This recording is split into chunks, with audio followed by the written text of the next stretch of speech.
দর্শক, ভারী বৃষ্টিতে ফসলের ক্ষয়ক্ষতির আরও খবর জানাতে সুনামগঞ্জ থেকে বিন্দু তালুকদার ও হবিগঞ্জ থেকে সরাসরি যুক্ত হচ্ছেন সহকর্মী শহীবুর রহমান। প্রথমে যাব সুনামগঞ্জের বিন্দু তালুকদারের কাছে। বিন্দু, সুনামগঞ্জের পানি বাড়ে এবং ধান কাটার বিষয়ে যে বিস্তারিত তথ্য আছে আপনার কাছে জানাবেন আমাদের।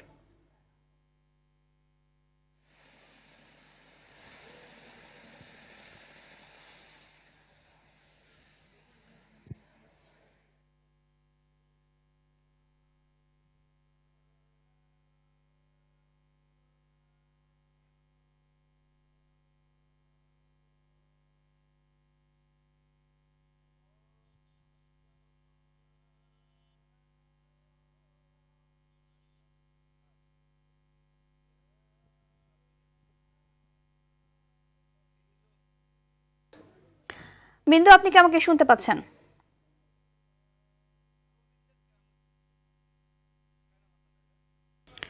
দর্শক, আমরা বিন্দুকে সংযোগ করতে পারছি না। আমরা চলে যাচ্ছি হবিগঞ্জের শহীবুর রহমানের কাছে। শহীব, হবিগঞ্জের পানি বাড়ে এবং ধান কাটার বিষয়ে যে বিস্তারিত তথ্য রয়েছে আপনার কাছে জানাবেন আমাদের। ধন্যবাদ। আপনি জানেন যে দীর্ঘ দিন বৃষ্টির কারণে হবিগঞ্জের প্রত্যেকটা হাওরেই জলবদ্ধতা সৃষ্টি হয়েছে, যার ফলে হাওর অঞ্চলের যে জমিগুলো রয়েছিল সেই জমির অধিকাংশ জমি পানির নিচে তলিয়ে গেছে। আপনাকে দেখানোর চেষ্টা করছি, আমি যে হাওরটি দাঁড়িয়ে আছি সেটা হচ্ছে হবিগঞ্জের বানিয়াচং উপজেলার একটি হাওর। সেটা দীর্ঘ বড় হাওর, কিন্তু যে ধরনের জমিগুলা পানির নিচে ছিল সবগুলো মূলত তলিয়ে গেছে। এ পর্যন্ত কৃষি অধিদপ্তরের তথ্য অনুযায়ী প্রায় 13,000-এরও বেশি জমি পানির নিচে তলিয়ে ক্ষতিগ্রস্ত হয়েছে, কিন্তু বাস্তবে এর চেয়ে আরো দ্বিগুণের মতো জমি ক্ষতি হয়েছে, এমনটাই জানিয়েছিলেন কৃষক। আর সব থেকে বড় কথা হলো যে পানির নিচে যে জমিগুলো তলিয়ে আছে তার চেয়েও দুঃখের বিষয় হচ্ছে যে জমিগুলা কৃষকরা ইতিপূর্বে কাটতে পেরেছেন, কাটার ফলে ধানগুলা কিন্তু শুকাতে পারছে না বৃষ্টি বাদলের কারণে। প্রত্যেকটা কৃষকের ধান মূলত ঘেরা চলে আসছে, এমনটাই আজকে ঘুরে ঘুরে দেখেছিলাম বিভিন্ন হাওরে।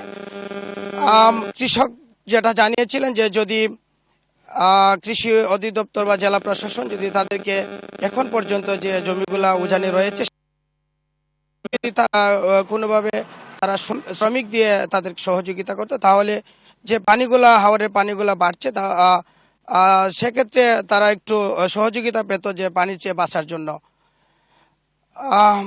আমি কথা বলছিলাম পানি উন্নয়ন বোর্ড কর্মকর্তার সাথে। ওনারা যেমনটা জানিয়েছিলেন যে আমাদের হবিগঞ্জে যে নদীগুলা রয়েছে তার মধ্যে ক্ষয় নদীর পানি কমতে শুরু করেছে, বাকি নদীগুলার পানি কিছুটা বৃদ্ধি পেয়েছে।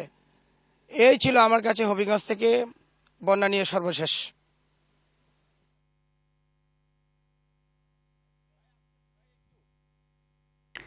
শহীবুর, ধন্যবাদ আপনাকে।